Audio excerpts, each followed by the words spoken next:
Morning Business, le débat. Il est 7h12, on a du mal à calmer Jean-Marc ce matin qui saute sur sa chaise comme un cabri à l'annonce que l'Allemagne met le doigt, le bras même dans la retraite par capitalisation. On va quand même laisser parler Nicolas parce que ça sera plus raisonnable et plus cadré. Non, c'est intéressant de voir ce qui se passe en Allemagne parce qu'il y a un côté un petit peu à la française. Ah mais pourquoi on l'a pas fait? Ça fait 20 ans qu'on y pense, il y a 20 ans qu'on ne le fait pas. Je vous rappelle que nous, en 1999, on créait le Fonds de réserve des retraites. Puis Lionel Jospin s'apprêtait à aller vers les fonds de pension. Patatras, on s'est arrêté là. On a un pauvre fonds de réserve des retraites qui fait effectivement de la capi, mais enfin qui s'élève à 21 milliards, c'est pas le Pérou. Donc plus de 20 ans après, bien sûr. Et quand même qui affiche un rendement annuel de 3,2%. Bon, et donc là, qu'est-ce que font les Allemands? Ils ont un texte de loi qui arrive en disant on va vers 1,5 actifs pour un retraité, ça rentre plus. Les retraités aujourd'hui, ils ont 10 ans d'espérance de vie supplémentaire par rapport aux années 60. C'est hyper pragmatique chez les Allemands. Il n'y a personne dans la rue. Enfin, c'est pas... Et donc, on va faire effectivement un truc qu'on peut se payer, en fait.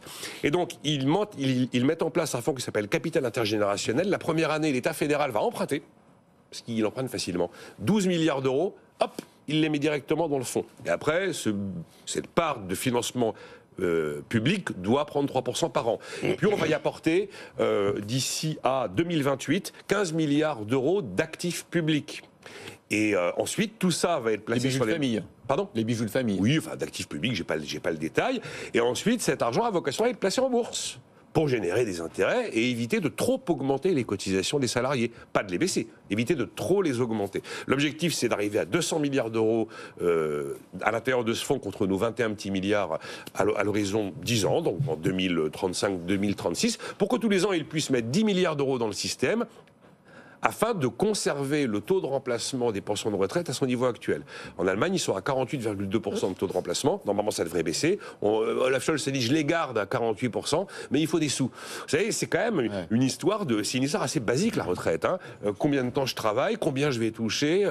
Alors attention, le chancelier a dit, moi, je ne veux pas toucher à l'âge de départ. Je ne veux pas toucher aux années de cotisation. Donc ça reste 67 ans et 45 ans de cotisation. Après, je pourrais vous donner un avis plus personnel sur est-ce qu'on peut... Non, mais je vais laisser Jean-Marc. Est-ce qu'on peut le faire en France? Évidemment, il faut le faire. Seulement, nous, on est en train de chercher 12 milliards alors qu'eux, ils sont en train de se permettre de les dépenser. Donc, on est dans une position qui ne nous permet pas exactement de faire pareil. Maintenant, vous savez très, très, très bien que la capitalisation fait évidemment partie des outils indispensable pour un pays qui vieillit. Je vous avais dit, il n'y a personne dans la rue. Notre correspondante nous racontait à Berlin quand même que tous les transports sont bloqués cette semaine pour des questions de salaire, pas sur les retraites, mais pour des questions de salaire. Il y a des mouvements sociaux en Allemagne. Oui, Lufthansa aussi, il y a des grèves. Jean-Marc. Oui, non. Enfin, une bonne idée. Oui, c'est une bonne idée, mais à condition de bien la comprendre. C'est-à-dire, ce qui n'est pas important, c'est pas de créer de la capitalisation en plaçant en bourse. Parce que les entreprises paient sous forme de cotisation sociale ou de dividendes des revenus à un système de retraite, c'est exactement la même chose. De même, on nous dit, en capitalisation, on va acheter des immeubles, mais s'il n'y a personne à mettre dans les immeubles pour payer les loyers, il n'y aura pas de paiement des retraites. Le véritable enjeu, c'est que ce soit placé dans des endroits où il y a des entreprises qui ont des jeunes à faire travailler. La véritable force du système, et c'est ce qui est important de ce qu'a dit l'Allemand, c'est pas important la capitalisation et tout ça, c'est équivalent. La capitalisation et la répartition, dans les deux cas, c'est des entreprises qui paient. Ce qui est important dans ce qu'a dit l'Allemand, c'est que c'est un fonds souverain. C'est quoi un fonds souverain? C'est un fonds qui place de l'argent à l'étranger. Ce qu'a compris l'Allemagne, ce qu'on comprend. Elle est en Afrique. Aux endroits où sont les jeunes, en Asie, essentiellement, tel qu'on analyse ce qu'ils racontent, ça va être en Asie. C'est-à-dire dans les endroits où il y a des réserves de croissance. Ça ne sert à rien, encore une fois, de mettre de l'argent à la bourse de Francfort s'il n'y a plus d'entreprises à Francfort pour payer les dividendes. Le véritable enjeu, c'est de projeter de l'argent à l'extérieur. Vous aimez les nations de rentiers? Non, je constate simplement que les nations sont des nations de vieux. L'Allemagne vient de dépasser le Japon. On a déjà fait un débat parce que le Japon, effectivement, n'a plus la capacité de produire. L'Allemagne, à l'heure actuelle, on dit qu'il n'y a plus de croissance en Allemagne. Il n'y a qu'à mettre les gens au travail. Il n'y a plus de gens à mettre au travail. Le taux de chômage est de 5,7%. Il n'a jamais été aussi bas.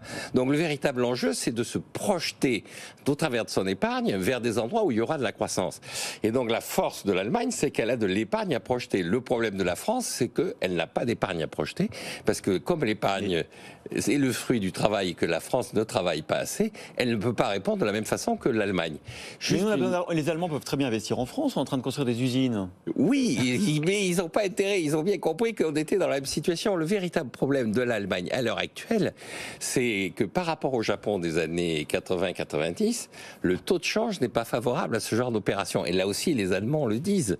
Si vous achetez des entreprises à l'étranger que vous payez en dollars avec un taux de change à 1 euro égale 1,2, 1,3 dollars, vous avez un pouvoir d'achat accru. L'euro, il se traîne à 1,10 dollars à cause de qui ? De nous. À cause de nous. Donc ces pauvres Allemands, Je voudrais l'avis de travaillent, Nicolas. ils préparent leur avenir et on le leur plombe avec Ah là une là constance qui est Les extrêmement pauvres Allemands. méritoire. Alors, moi, je pense qu'effectivement... Radio Daniel est allemand. Hein. Oui. D'ailleurs, Marcus Kerber avec nous. C'est la aujourd'hui, réalité qui est... entre 9h et 10h. C'est la Un vrai réalité. Allemand, un vrai Allemand. Jean-Marc sera là et Marcus Kerber, qui est donc professeur de finances publiques à Ah oui, ça Berlin. sera très probablement vos experts. Ah, on va voir, il y aura Guillaume Dard aussi. Et donc, on verra ce qu'il pense notamment des déclarations de Lindner hier, probablement, et celle de Bruno Le Maire, qui annonce pas mal de choses dans les colonnes du Monde. Évidemment qu'il faut faire de la capitalisation. Alors là, les Allemands, leur dispositif est assez particulier parce que c'est pas l'argent des salariés qui va être placé dans des fonds de pension.